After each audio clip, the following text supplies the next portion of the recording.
Bus ಎಲ್ಲರಿಗೂ ನಮಸ್ಕಾರಗಳು. Welcome back to Sagar story. Stop ಗ್ರೀಡಿಂಗ್ ಅಪ್ಡೇಟ್ಸ್ಗೆ ಸ್ವಾಗತ. ಮೊದಲನೇ ಅಪ್ಡೇಟು RCB ಈ ಒಂದು ಪೋಸ್ಟರ್ ಸಿಕ್ಕಾಪಟ್ಟೆ ವೈರಲ್ ಆಗ್ತಿದೆ. RCB ಅನ್ಅಫಿಷಿಯಲ್ ಅನ್ಬಾಕ್ಸ್ ಇವೆಂಟ್ನ ಮಾಡಿಬಿಟ್ಟಿದ್ದಾರೆ. ಜರ್ಸಿನ ಮತ್ತೆ ತೊಗೊಂಬಂದ್ಬಿಟ್ಟು ರಿವೀಲ್ ಮಾಡಿಬಿಟ್ಟಿದ್ದಾರೆ.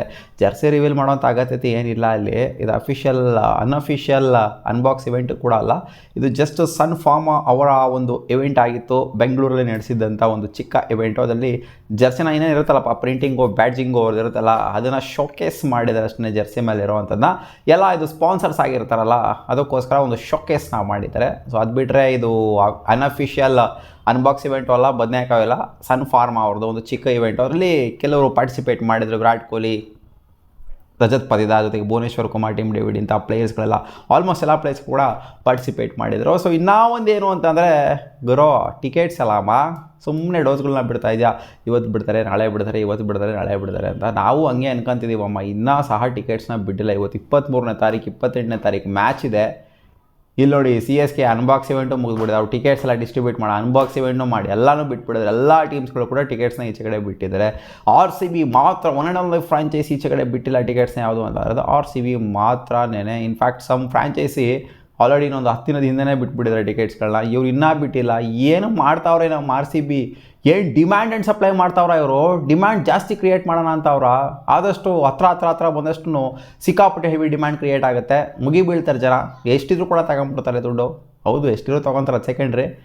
ಏನಕ್ಕೆ ಈ ಥರ ಈ ರೇಂಜಿಗೆ ಡಿಲೇ ಮಾಡ್ತಾರೆ? ಬಕಾ ಪಕ್ಷಿಗಳ ಥರ ಸ್ಕ್ರೋಲ್ ಮಾಡ್ಕೊಂಡು ರೀಲೋಡ್ ಮಾಡ್ಕೊಂಡು ಕಾಯ್ತಾ ಇದ್ದೀವಿ ನಾವು ಅಲ್ಲಿ ವೆಬ್ಸೈಟ್ನ.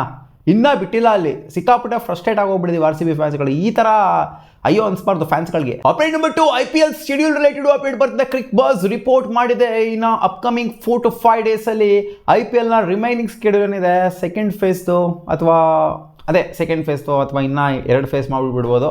ಕಂಪ್ಲೀಟ್ ಫೇಸ್ದು ಬಿಡ್ತಾರೆ ಅಂತಲೇ ಇವಾಗ ಅಪ್ಡೇಟ್ ಇರೋದು. 4-5 ದಿನದಲ್ಲಿ ಈಚೆ ಕಡೆ ಬಿಡ್ತಾರೆ ಅಂತ ಅಪ್ಡೇಟ್. ನೋಡಿ, ಇವ್ರ ಶೆಡ್ಯೂಲ್ನೇ ಈಚೆ ಕಡೆ ಬಿಡ್ತಾವ್ರೆ. ಫಸ್ಟ್ ಫೇಸ್ದು ಬಿಟ್ಬಿಟ್ಟು ಸೆಕೆಂಡ್ ಫೇಸ್ದೇ ಬಿಡ್ತಾರೆ. ನನ್ನ ಮಕ್ಕಳು RCBನ ಟಿಕೆಟ್ಸ್ ಬಿಡ್ತಾ ಇಲ್ವಲ್ಲ, ಏನಿದು ಅವಸ್ಥೆ ನಮ್ಮ RCBದು? ಆ್ಯಂಡ್ 74 ಮ್ಯಾಚೇನೇ ಇರುತ್ತಂತಪ್ಪ. 84 ಮ್ಯಾಚೇನು ಇರೋದಿರುವಂತೆ. ಪ್ರತಿಯೊಂದು ಟೀಮೂ 14 ಮ್ಯಾಚನೇ ಆಡುತ್ತೆ, 16 ಮ್ಯಾಚ್ ಆಡೋದಿಲ್ಲ ಅಂತಲೇ ಅಪ್ಡೇಟು ಬರ್ತಾ ಇದೆ. ಸೊ ನೋಡೋಣ ಶೆಡ್ಯೂಲ್ ಈಚೆ ಕಡೆ ಬಂದಾಗ ಏನಾಗಿರುತ್ತೆ ಕತೆ ಅಂತ. ಇನ್ನೊಂದು 4-5 ದಿನದಲ್ಲಿ ಬರುತ್ತಂತೆ. ಕ್ರಿಕ್ ಬಸ್ ರಿಪೋರ್ಟ್ ಮಾಡಿದೆ. ಅಪ್ಡೇಟ್ ನಂಬರ್ 3, ಅಕ್ಷರ್ ಪಟೇಲ್ ಅವರು ಕನ್ಫರ್ಮ್ ಮಾಡಿದ್ದಾರೆ ಡೆಲ್ಲಿ ಕ್ಯಾಪಿಟಲ್ಸ್ನ ಕ್ಯಾಪ್ಟನು KL ರಾಹುಲ್ ಈ ಸಲ ಓಪನ್ ಮಾಡ್ತಾರೆ, ತಲೆ ಕೆಡ್ಸ್ಕೊಳಕ್ಕೆ ಹೋಗಬೇಡಿ ಅಂತ ಹೇಳಿದರೆ. ತಲೆ ಕೆಡ್ಸ್ಕೊಳೋದೆಲ್ಲ ಏನೂ ಇಲ್ಲ. KL ರಾಹುಲ್ ಓಪನ್ ಮಾಡ್ತಾರೆ ಅಂತ ಗೊತ್ತಿತ್ತು ನಮ್ಗೆ. ಇವಾಗಲ್ಲ, ಆಕ್ಷನ್ ಟೈಮಲ್ಲೇ ಗೊತ್ತಾಗ್ಬಿಟ್ಟಿದೆ. ಯಾಕಂದರೆ ಡೆಲ್ಲಿ ಕ್ಯಾಪಿಟಲ್ಸ್ನ ಓನರ್ನೇ ಹೇಳಿದರು ನಮಗೆ ಬೆನ್ ಕಟ್ಟಿಂಗು ಬೇಕು ಅಂತ. ಬೆನ್ ಕಟ್ಟಿಂಗ್ ಯಾಕೆ ಬೇಕು ಅಂದರೆ KL ರಾಹುಲ್ ಅವ್ರನ್ನೇ ಹೇಳಿದರು ನಮಗೆ ಬೆನ್ ಕಟ್ಟಿಂಗ್ ಓಪನಿಂಗ್ ಸ್ಟಾರ್ಟಲ್ಲಿ ಬೇಕು ಅಂತ. ಸೊ KL ರಾಹುಲ್ ಓಪನ್ ಮಾಡೋದಂದರೆ ನನಗೆ ಈ ಒಂದು ಪೇರ್ ಬೇಕು ಅಂತ ಅವರು ಸಿಕ್ಕಾಪಟ್ಟೆ ಫೋರ್ಸ್ ಮಾಡಿಬಿಟ್ಟು ತಗೊಂಡ್ರು ಅಂತ ಇದು. ಸೊ ಇನ್ನೇನು ಅವರೇ ಓಪನ್ ಮಾಡ್ತಾರೆ ಅಂತ ನಮ್ಗೆ ಅವಾಗಲೇ ಕ್ಲಾರಿಟಿ ಇತ್ತು. ಇವಾಗ ಕ್ಲಾರಿಟಿ ಇನ್ನೂ ಕ್ಲಿಯರ್ ಕಟ್ಟಾಗಿ ಕೊಟ್ಟಿದ್ದಾರೆ. KL ರಾಹುಲ್ಸ್ಗೋನ ಓಪನ್, ಅವ್ರು ಮಿಡ್ಲ್ ಆರ್ಡರ್ ಆಗಿರಲಿ ಅಥವಾ ಲೋವರ್ ಮಿಡ್ಲ್ ಆರ್ಡರ್ ಆಗಿ ಆಡ್ತಾ ಇಲ್ಲ ಅಂತ. ಅಪ್ಡೇಟ್ ನಂಬರ್ 4 ಇದೆ. ಅಕ್ಷರ್ ಪಟೇಲ್ ಅವರು ಮಾತಾಡಿದ್ದಾರೆ.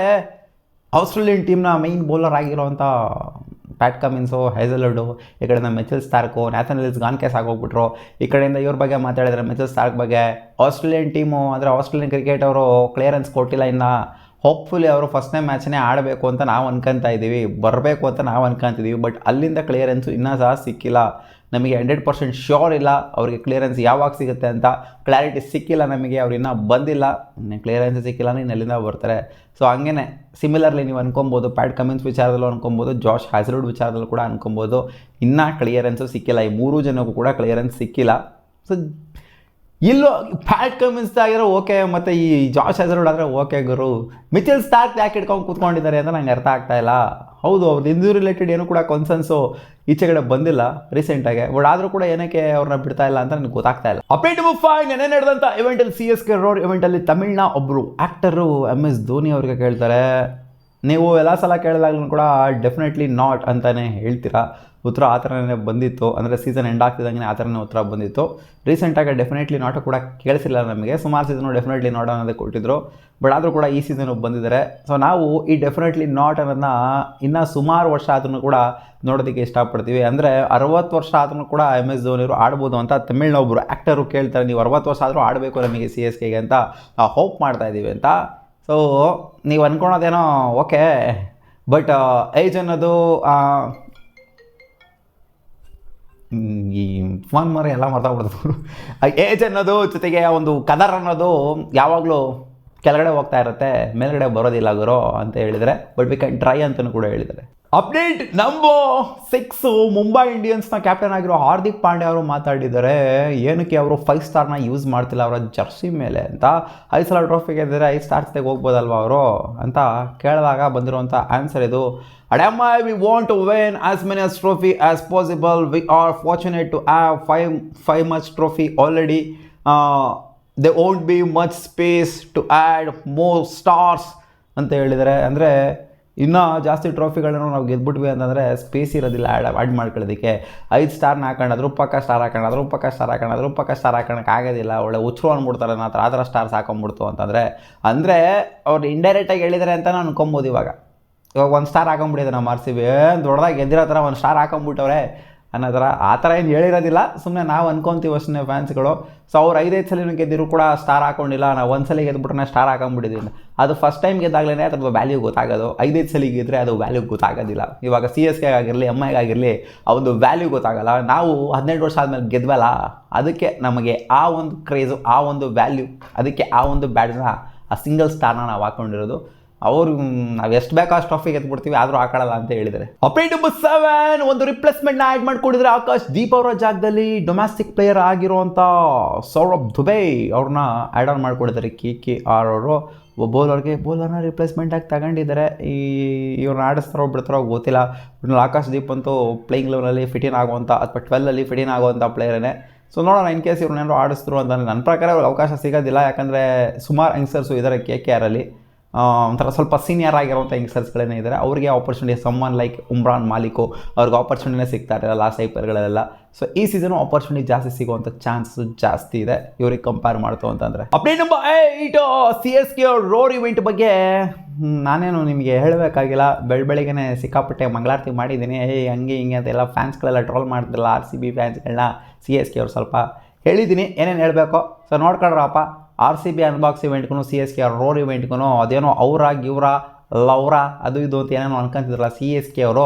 ಇವಾಗ ನೋಡ್ಕೊಳ್ಳಿ, RCB ಅನ್ಬಾಕ್ಸ್ ಇವೆಂಟ್ಗೂ CSK ಅನ್ಬಾಕ್ಸ್ ಇವೆಂಟ್ಗೂ ಯಾವ್ದಾರು ಇರುತ್ತೆ ಅಂತ. 5 ಸಲ ಟ್ರೋಫಿ ಗೆದ್ದಿರ್ಬೋದು ಅಷ್ಟೇ, ಬಟ್ RCB ಅನ್ಬಾಕ್ಸ್ ಇವೆಂಟ್ನ ಹತ್ರನೂ ಕೂಡ ಬರೋಕ್ಕಾಗಲ್ಲ, ಮ್ಯಾಚು ಕೂಡ ಮಾಡೋದಕ್ಕೆ ಆಗೋದಿಲ್ಲ ಯಾರೇ ಬಂದ್ರೂ ಕೂಡ. ಸೊ ಮಾಸ್ಟರ್ ಪೀಸುಗಳು RCB ಅನ್ಬಾಕ್ಸ್ ಇವೆಂಟು, ಯಾರೋ ಕಾಪಿ ಹೊಡೆದ್ರು ಕೂಡ ಮ್ಯಾಚ್ ಮಾಡೋಕ್ಕಾಗಲ್ಲ ಅದನ್ನೆಲ್ಲ. ಅಪ್ಡೇಟ್ ನಂಬರ್ 9, ಗುಡ್ ನ್ಯೂಸ್ ಬರ್ತಾ ಇದೆ SRH ಅವ್ರಿಗೆ. ಇಶಾನ್ ಮಾಲಿಂಗ ಅವ್ರಿಗೆ ಹೋಲ್ಡ್ ಮಾಡಿ ಇಟ್ಕೊಂಡಿದ್ರು ಶ್ರೀಲಂಕನ್ ಕ್ರಿಕೆಟ್ ಬೋರ್ಡ್ ಅವರು. NOCನ ಕೊಡ್ದಂಗೆ ಇಟ್ಕೊಂಡಿದ್ರು. ಇನ್ನೂ ಫ್ಯೂ ಪ್ಲೇಯರ್ಸ್ಗೆ ಕೊಡ್ದಂಗೆ ಇಟ್ಕೊಂಡಿದ್ದಾರೆ. ಅಸರಂಗಾಗ್ ಆಗಿರ್ಬೋದು, ಮತೀಶಾ ಪತಿರಾಣಾಗ್ ಆಗಿರ್ಬೋದು ಹಿಡಿದು ಇಟ್ಕೊಂಡಿದ್ದಾರೆ. ಸೊ ಈ ಪ್ಲೇಯರ್ಸ್ ಇನ್ನೂ ಸಹ ಕ್ಲಾರಿಟಿ ಬಂದಿಲ್ಲ. ಮತೀಶಾ ಪತಿರಾಣಾಗೆ ಬಹುಶಃ ಕೊಡ್ಬೋದು ಆದಷ್ಟು ಬೇಗ ಅಂತ ಅಪ್ಡೇಟ್ ಇದೆ, ಬಟ್ ಇನ್ನೂ ಸಹ ಅವರಿಗೆ ಕೊಟ್ಟಿಲ್ಲ. ಅಸರಂಗನ್ ರಿಲೇಟೆಡ್ ಕ್ಲಾರಿಟಿನೇ ಬರ್ತಾ ಇಲ್ಲ. ಇಶಾನ್ ಮಾಲಿಂಗ ಅವ್ರನ್ನ ಬಿಟ್ಟಿರೋದ್ರಿಂದ ಇದು SRH ಅವ್ರಿಗೆ ಒಂಥರ ಗುಡ್ ನ್ಯೂಸ್ ಅಂತ ಹೇಳಬೇಕು. ಏನು ಫಿಟಿನ್ ಆಗೋಗ್ಬಿಡ್ತಾರೆ ಲೆವೆಲ್ ಒಳಗಡೆ ಅಂತ ಹೇಳ್ತಾ ಇಲ್ಲ ನಾನು. ಒಟ್ಟಲ್ಲಿ ಬ್ಯಾಕಪ್ ಆಗಿದ್ರೂ ಕೂಡ ಒಳ್ಳೆ ಪ್ಲೇಯರೇ. ಒಂಥರ ಇಂಜುರಿನ ವಾಪಸ್ ಬಂದಿರಲ್ಲ, ಒಟ್ಟಲ್ಲಿ ಕ್ಲಿಯರೆನ್ಸ್ ಸಿಕ್ಕಿದಲ್ಲ ಇವ್ರಿಗೆ, ಅದು ಖುಷಿ ವಿಚಾರ. ಅಪ್ಡೇಟ್ ನಂಬರ್ 9, ಇದೊಂಥರ ಫನಿ ಅಪ್ಡೇಟು. ಇವಾಗ ಇವರು ಬಿಚ್ಚಿಟ್ಟಿದ್ದಾರೆ ಅದನ್ನು. ಈ ಹಿಂದೆ ಆಗಿದ್ದು 2020 ಟೈಮಲ್ಲಿ ಕೋವಿಡ್ ಅಟ್ಯಾಕ್ ಆಗಿತ್ತಲ್ಲ ಇಂಡಿಯಾಗೆ, ಎಲ್ಲ ಕಡೆ ಪ್ರಪಂಚದಾದ್ಯಂತ ಆಗಿತ್ತು. ಆ ಟೈಮಲ್ಲಿ ಅದೇ ರೆಸ್ಟ್ರಿಕ್ಷನ್ಸು ಎಲ್ಲ ಬಬ್ಬಲ್ಲು ಆ ಥರ ಎಲ್ಲ ಏನೋ ಬೇಜಾನಿತ್ತು. ಆ ಟೈಮಲ್ಲಿ KKRನ ಈ ಪ್ಲೇಯರ್ಗೆ ಎಂಟೈರ್ IPLನೇ ಮೊದಲು ಕೋವಿಡ್ ಬಂದಿದ್ದಂತೆ. ಅಂದರೆ ವರುಣ್ ಚಕ್ರವರ್ತಿಗೆ ಮೊದಲು ಕೋವಿಡ್ ಬಂದಿದ್ದಂತೆ. ಆ ಟೈಮಲ್ಲಿ ಯಾವ ಥರ ಕ್ರಿಟಿಸಿಸಮ್ ಇತ್ತು ಅಂದರೆ, ಯಾವ ಥರ ಉಗಿತಾ ಇದ್ರು ಅಂತಂದರೆ ಇವರಿಗೆ ಸೈಕಾಗಿ ಉಗಿತಾ ಇದ್ರಂತೆ ಎಲ್ಲರೂ. ಇನ್ಫ್ಯಾಕ್ಟ್ ಪ್ಲೇಯರ್ಸ್ಗಳಿಂದ ಹಿಡ್ಕೊಂಡು ಕೋಚ್ಗಳಿಂದ ಹಿಡ್ಕೊಂಡು ಎಲ್ಲರೂ ಎಲ್ಲೆಲ್ಲೋ ಹೋಗಿದ್ದೆ ಆಯ್ಕೊಂತಿನಕ್ಕೆ ಹಂಗೆ ಹಿಂಗೆ ಅದು ಇದು ಅಂತೆಲ್ಲ ಮಾತುಗಳು ಬರಲ್ವಾ, ಬರ್ತವೆ. ಬಂದ್ಬಿಟ್ಟು ಅವನಿಲ್ಲ ಕೋವಿಡ್ ಬರ್ಸ್ಕೊಂಡಿಲ್ಲ, IPL ನಿಂತೋಗ್ಬಿಟ್ಟೈತೆ ನಿನ್ನಿಂದ ಹಂಗೆ ಹಿಂಗೆ ಅಂತೆಲ್ಲ.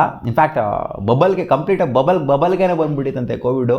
ಸೊ ಇವ್ರು ಫಸ್ಟ್ ಟೆಸ್ಟ್ ಆದಂತ, ಅದಕ್ಕೆ ಇವ್ರಿಗೆಲ್ಲ ಹೆಂಗೆ ಬೈದ್ರು, ಸತ್ತು ಹೋಗೋರು ನೀನು ಅಂತ ಆ ರೇಂಜಿಗೆಲ್ಲ ಬೈದುಬಿಟ್ಟಿದ್ರಂತೆ. ಅಲ್ಲಿ ಟೀಮ್ ಮೆಂಬರ್ಸ್ ಬೈದ್ರು, ಯಾರು ಬೈದ್ರೋ ಗೊತ್ತಿಲ್ಲ, ಒಟ್ಟಿನಲ್ಲಿ ಪೀಪಲ್ ಅಂತ ಹೇಳಿದರೆ, ಪೀಪಲ್ ಸತ್ತೋಗು ನೀನು ಅಂತ ಹೇಳ್ಬಿಟ್ಟಿದ್ರು ಅಂತ. ಸೊ ಅವ್ರಿಗೆ ಸಿಕ್ಕಾಪಟ್ಟೆ ಅಲ್ಟ್ ಆಗಿದಂತೆ ಆ ಒಂದು ಟೈಮಲ್ಲಿ. ಸೊ ಹಳೆ ಕಥೆನ ಇವಾಗ ಬಿಚ್ಚಿಟ್ಟಿದ್ದಾರೆ ವರುಣ್ ಚಕ್ರವರ್ತಿ ಅವರು. ಇದಿಷ್ಟು ಆಗಿತ್ತು ಮಗ ಟಾಪ್ ಕ್ರಿಕೆಟಿಂಗ್ ಅಪ್ಡೇಟ್ಸ್. ನಿಮ್ಗೇನೋ ವಿಡಿಯೋ ಇಷ್ಟ ಆಗಿತ್ತು ಅಂದರೆ ಲೈಕ್ ಮಾಡಿ, ನಮ್ಮ ಯೂಟ್ಯೂಬ್ ಚಾನಲ್ ಸಬ್ಸ್ಕ್ರೈಬ್ ಆಗಿಲ್ಲ ಅಂದರೆ ಸಬ್ಸ್ಕ್ರೈಬ್ ಕೂಡ ಆಗಬಹುದು.